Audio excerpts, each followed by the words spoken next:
오늘은 거룩한 남편들이라는 제목으로 우리 하나님 말씀 함께 나누도록 하겠습니다. 우리는 지난 2시간에 걸쳐서 아내가 남편에게 순종해야 될 이유에 대해서 자세하게 살폈는데, 오늘은 남편 역시 아내들에게 해야 할 의무가 있다 하는 것을 우리가 살펴볼 것입니다. 베드로가 남편에 관해서 말한 구절은 7절 한 절 말씀이지만 그 무게감은 절대 앞의 구절들에 비해서 뒤처지지 않습니다. 이 7절의 시작을 보시면 남편들을 향한 권면에서도 이와 같이라는 단서를 붙였는데, 이와 같이란 예수께서 억울한 고난을 받으시면서도 원망하지 않고 하나님의 뜻에 복종하셨던 것 같이 라는 뜻을 가지고 있습니다.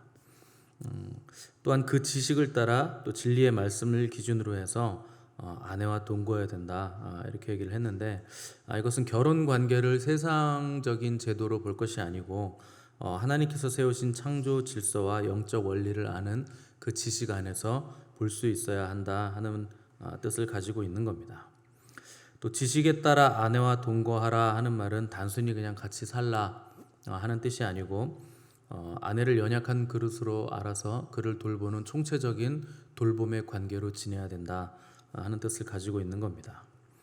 또 하나님은 가정의 권세와 권한을 남편에게 주셨고, 남편이 가정을 다스리도록 디자인하셨기 때문에 남편이 아내와 자녀들을 또 돌볼 줄 알아야 됩니다. 물론 요새는 권세를 아내들이 많이 가져가셔가지고 아내들이 힘이 더 센 경우가 많은데, 엄밀히 말하면 굉장히 비성경적으로 가고 있는 겁니다. 근데 또 다른 한편으로 말하면 남자들이 그만큼 영적 제사장의 일을 감당하지 못하고 있다 하는 반증도 되고, 남자들이 현찮다 그냥 이렇게 말을 해도 거의 무방한, 왜냐하면 영적인 그 제사장의 역할을 못하기 때문에 여자들이 그 일을 감당하기 때문에 점점 그렇게 변하는 겁니다.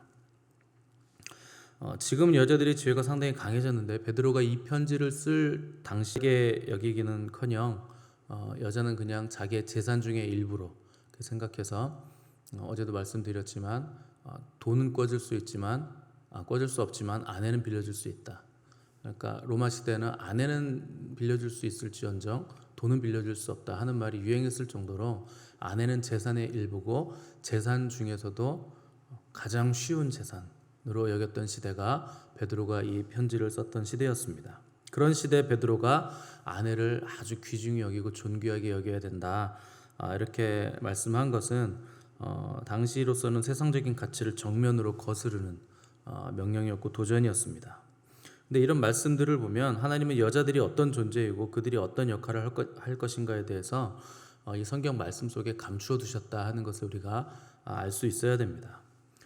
태초부터 사단이 유혹한 것은 남자가 아니고 여자였습니다. 그래서 하나님은 사단과 그 여자 사이에 전쟁이 있을 것이고, 결국 여자와 여자의 후손이 결국 승리할 것이다 하는 것을 창세기 때부터 계시해 놓으셨습니다. 사단이 왜 여자를 공격했는가? 남자를 두려워해서 여자를 공격한 게 아니고 그만큼 남자보다 여자가 두려웠기 때문에 여자를 공격한 겁니다. 왜냐하면 여자가 한 가정에서 영적으로 올바로 서 있어서 남편을 잘 돕고 믿음으로 자녀들을 잘 양육하면 그 후손들, 여자들이 잘 양육한 후손들을 통해서 자기 머리가 밟히고 박살날 것을 알고 있기 때문에 사단은 처음부터 하와를 공격하고 여자를 공격하고 인류 역사 이래로 계속적으로 여자들을 공격해 왔습니다. 그래서 남자들을 충동질해서 여자는 아무것도 아니다, 재산보다 못한 존재라 하는 의식을 계속적으로 가라지를 뿌려서 그런 사상들을 심어주고, 또 여자들이 패배의식을 가지고 눌린 채로 살도록 만드는 것이 인류 역사 내내 사단이 두려워하는 여자들에게 행했던 작전이었습니다. 그만큼 남자들보다 여자들이 더 무서운 존재고, 결국 사단과 인류와의 전쟁에서 사단을 패배시킬 존재가 여자와 그들의 후손인 것을 알고 있기 때문에 이렇게 여자를 공격한 겁니다. 베드로가 오늘 본문에서 아내를 귀히 여기라 이렇게 말했는데, 여기 귀하게라는 헬라어가 티메거든요.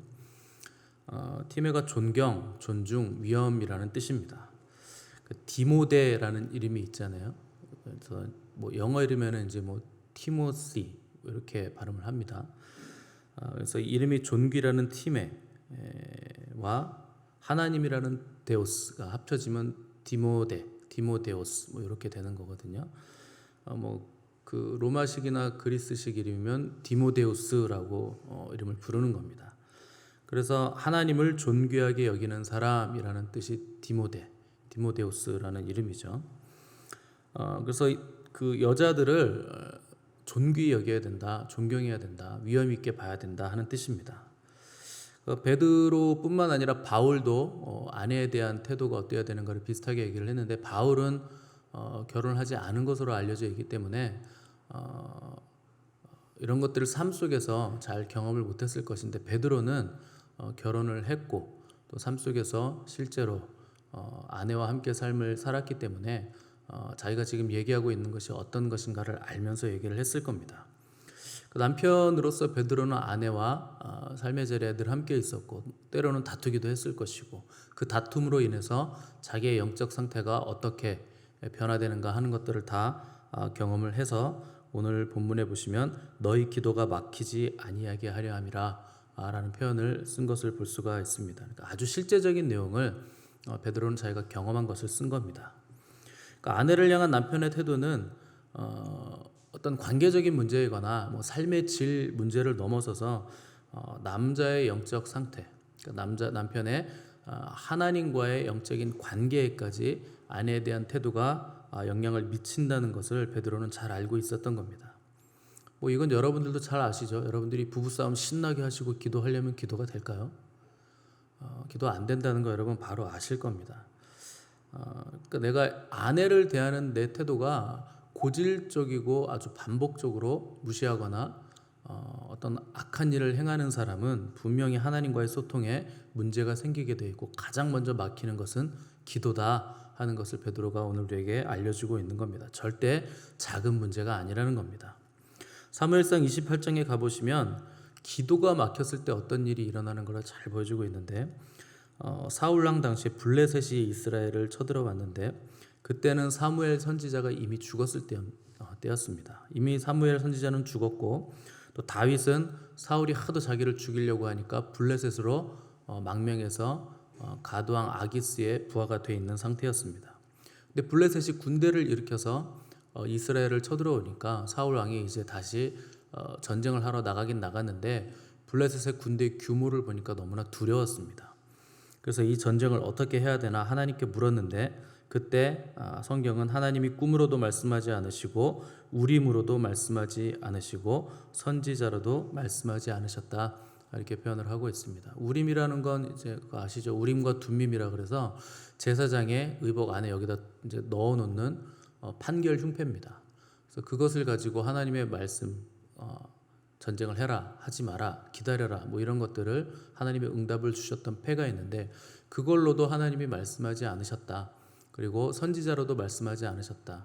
그러니까 하나님의 음성을 듣는 선지자가 사무엘 이후로 다시 일어나지 않았다 하는 뜻이고, 또 꿈으로도 사울 왕에게 더 이상 하나님이 말씀하지 않으셨다 하는 것을 우리가 볼 수가 있습니다. 결국 사울 왕은 자기가 왕이 됐을 때 성령에 충만해서 왕이 됐는데, 그때 사무엘의 가르침을 받아서 자기가 다 쫓아냈던 신접한 여인들, 무당들을 수소문해서 엔돌이라고 하는 지역의 신접한 여인을 찾아가게 됩니다. 그러니까 몰래 변장을 하고 사울이 이제 밤에 몰래 찾아가서 그 엔돌에까지 가서 신접한 여인을 찾아서 점을 쳐서 그 사무엘을 불러 올리는 그 악한 일을 하게 되는데, 완전히 악한 영에게 이제 통로를 열었다 하는 뜻입니다. 자, 이 모든 일들이 발생한 근원은 뭔가? 하나님의 말씀에 사울이 순종하지 않았기 때문에 그랬습니다. 사무엘 선지자가 살아있을 때 블레셋과의 아말렉과의 전쟁이죠. 아말렉과 전쟁할 때 사무엘이 7일을 기다려라 그랬는데 7일째 되는 날 자정까지, 그 7일이 되는 끝날까지, 끝시간까지 끝까지 기다리지 못하고 자기가 제사장이 아닌데도 병사들이 흩어지니까 자기가 제사를 드려버리고, 그리고 아말렉을 완전히 진멸하라, 남녀노소 할 것 없이 짐승도 다 진멸하라 그랬는데 좋은 짐승들, 자기들이 가지기 위해서 다 남겨놓고 하나님께 이 좋은 짐승 제사로 제물로 드리려고 했습니다. 이렇게 반응하는 바람에 그때 사무엘이 왕이 가증히 행했다, 망령되이 행했다, 순종이 제사보다 낫다, 듣는 것이 순양의 기름보다 낫다, 이런 말을 듣게 됩니다. 또한 거역하는 것은 사술의 죄와 같고 완고한 것은 사신 우상에게 절하는 죄와 같다는 말을 듣게 되는데, 여기서 사술이라는 걸 점치는 거 말하는 거거든요. 그러니까 결국 사울 왕은 거역해서 하나님의 음성 듣지 못하고 결국에는 사술에 빠져서 점치는 여인 엔돌까지 찾아가서 점을 쳐야 되는 상황까지 가게 되고, 악령이 들어오는 통로를 활짝 열어 놓음으로써 성령으로 시작했다가 악신에 들려서 자살로 결국 생을 마감하게 되는 것을 우리가 보게 됩니다. 이 모든 것들이 다 기도가 막혀서 일어난 일입니다.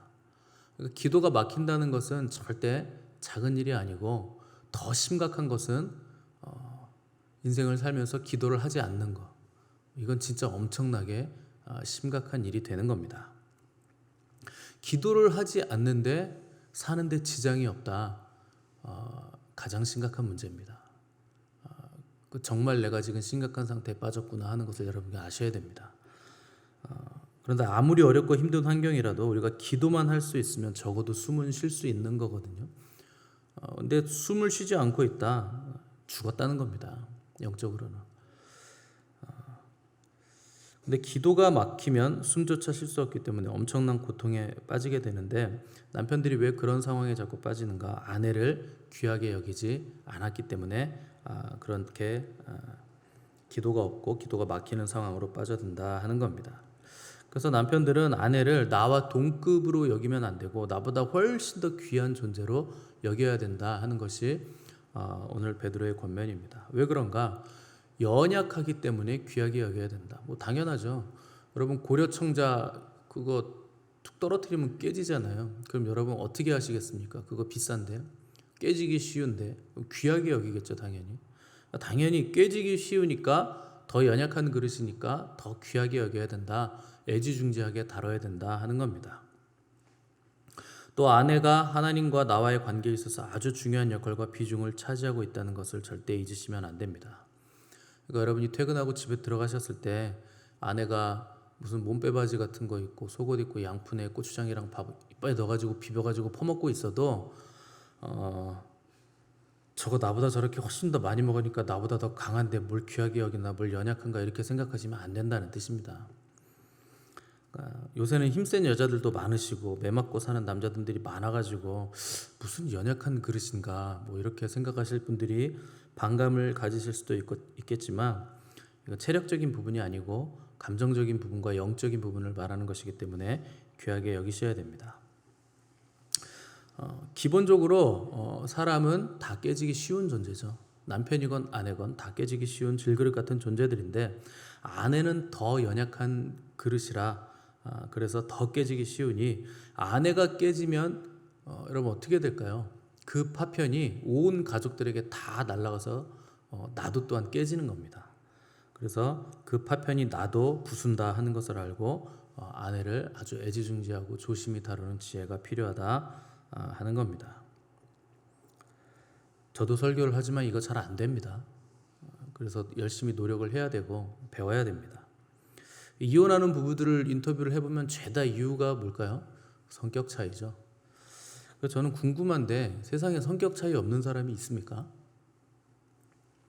성격이 똑같으면 그 사람하고 살고 싶을까요? 되게 사람들은요, 자기하고 성격이 같은 사람 싫어합니다. 왜냐하면 내가 싫어하는 나의 어떤 부분이 있는데 그걸 상대방도 가지고 있는 거거든요. 여러분, 내가 다 사랑스럽고 마음에 드십니까? 적어도 한 가지 내지 두세 가지는 나는 이런 부분이 정말 이건 고쳐야 돼 하는 부분이 있거든요. 내가 마음에 안 들고 내가 싫어하는 나의 성격에 어떤 부분들이 있는데, 성격이 나랑 똑같아서 내가 가지고 있는 그 결함을 내 배우자가 가지고 있다. 여러분, 그거 진짜 꼴보기 싫은 거거든요. 그럼 그 사람이 왜 저런 말을 하고 왜 저런 방어 기제를 가지고 있는지 내가 다 보이거든요. 내가 똑같이 가지고 있기 때문에. 그럼 그거보다 싫은 게 없는 거예요. 그래서 성격 차이로 이혼한다는 건 다 핑계인 겁니다. 원래 성격 차이가 있어야 같이 살 수 있는 것이고 성격 차이가 있는 사람들이 살아야 재밌잖아요. 야, 저런 부분이 또 있네. 평생 계속 야, 벗겨도 저 사람은 양파 같은 존재구나 이런 생각을 하게 되는 거거든요. 그래서 여러분 최홍만이 좋아하는 여자는 아담한 여자예요. 조그만 최홍만이 자기랑 비슷한 거인 같은 여자 좋아하겠습니까? 뭐 당연하죠. 내가 뭐 거인 같은데 뭐 내 아내까지 거인 같을 필요가 없다는 거죠.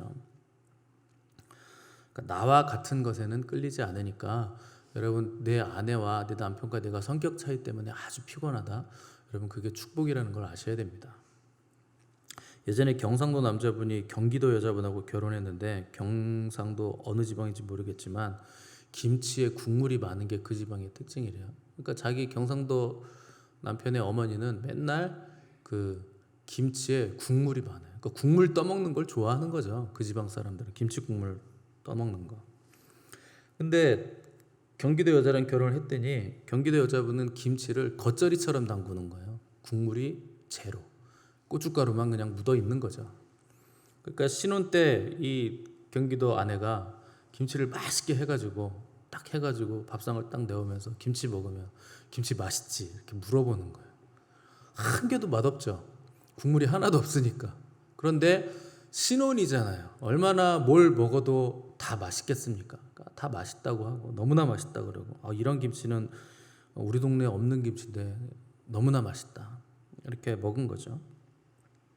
자, 신혼 때야 뭐 다 행복하고 뭘 먹어도 맛있으니까 맛있다고 했는데 세월이 흐르고 흘러서 10년, 20년 지난 뒤에 부부싸움을 할 때 남편 입에서 무슨 말이 나올 거예요? 아주 치사하게 야 그걸 김치라고 만드냐? 이런 식으로 부부싸움을 하는 겁니다. 아주 치사한 거죠. 그 바람에 아내가 뒤통수 맞은 기가 막힌 감정을 느꼈다는 얘기가 있죠. 자, 남편 여러분, 국물김치 만드는 여자 만나셨으면 그냥 국물김치 드시면 되고 국물 없는 김치 만드는 여자 만나셨으면 그냥 국물 없는 김치 드시면 되는 겁니다.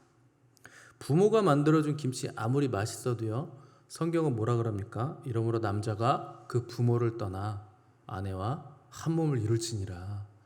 그 문화적인 거 완전히 떠나야 되는 겁니다. 그러니까 뭐가 어떻고 저떻고 뭐 옛날에 내가 뭐 부모님이 해준 거 이런 거 저런 거 다 필요 없는 거예요. 소용없는 거예요.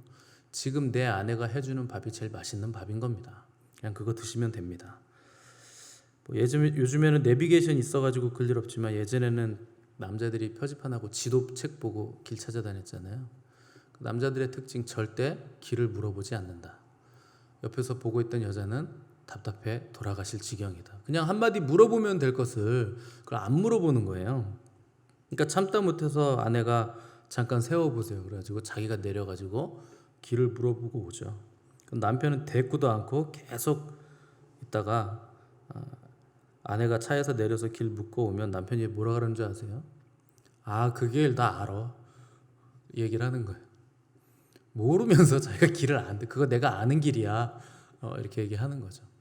그 무슨 말인가? 자존심이 건드려졌다는 얘기입니다. 그러니까 남편은요 아주 단순한 존재예요. 남자는 자존심만 건드리지 않으면 아주 쉽게 컨트롤할 수 있습니다. 여자분들은 사랑만 해주면 돼요. 물론 사랑 플러스 돈이지만 사랑 많이 해주고 돈만 갖다 주고 그러면 여자분들은 아무 문제 없거든요. 근데 남자분들은 자존심만 건드리지 않으면 아무 문제 없습니다.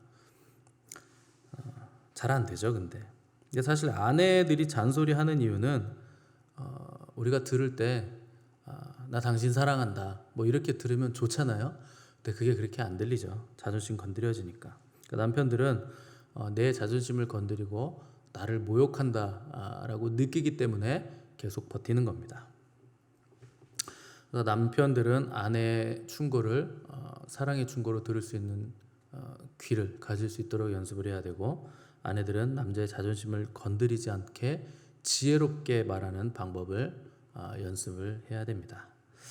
또 남편들이 아내를 존귀하게 여겨야 되는 이유는 오늘 베드로의 말씀에 의하면 그가 생명의 은혜를 함께 이어받을 자, 곧 하늘의 기업을 유업으로 받을 공동 상속자이기 때문에 그를 존귀하게 여겨야 된다는 겁니다. 그러니까 그리스도께서 나를 위해서만 죽으신 게 아니고 내 아내를 위해서도 그리스도께서 생명을 다해 그를 사랑하셔서 죽으셨다 하는 것을 알아야 되고, 나와 연합하신 그리스도는 내 아내와도 지금 연합하셨다 하는 것을 우리가 기억을 해야 됩니다. 그래서 바울은 남편과 아내의 관계를 말하면서 내가 그리스도와 교회에 대해서 말하노라 이렇게 기록을 했습니다. 그래서 남편은 아내 사랑하기를 그리스도께서 교회를 사랑하심 같이, 자기 목숨을 내어주셔서 교회를 사랑하셨던 것 같이 남편은 아내를 사랑해야 된다. 그리고 아내된 자들은 교회가 그리스도께 순종하는 것처럼 아내들은 남편에게 순종을 해야 된다. 이렇게 말씀을 하신 겁니다. 이 순종에 관한 부분은 어제와 그저께 2시간에 걸쳐서 저희가 다 이미 살펴본 바가 있습니다. 저를 포함한 우리 미션처치 남편 되신 여러분들, 이번 주에 우리는 아내와 남편에 대한 설교를 들었고, 이제 아내와 남편 부부에 관한 지식이 생겼습니다. 이 지식에 따라서 여러분들은 아내를 뜨겁게 사랑하시고 또 아내분들은 남편에게 순종하시기 바랍니다. 저희도 그렇게 하겠습니다. 저도 그렇게 노력을 하겠습니다. 이것이 우리가 하나님을 사랑하는 방법이고 또 나를 사랑하는 방법입니다. 왜냐하면 아내와 나는 한 몸이기 때문에 내가 아내를 사랑한다는 것은 결국 나를 사랑하는 겁니다. 또한 서로를 사랑하는 방법이기 때문에, 그리고 이 사랑으로서 가정이 온전해지고 또 가정이 온전해짐으로 말미암아 이 우리 교회와 사회와 우리 나라가 온전해지는 아주 기초적인 방법이기 때문에 부부가 서로가 서로를 귀히 여기고 사랑하는 이 자세들을 가지는 것이 마땅한 것입니다. 이 사랑으로 충만한 저 여러분 되시기 바라고 우리 미션처치 모든 가정들이 되시기를 간절히 바랍니다. 함께 기도하겠습니다.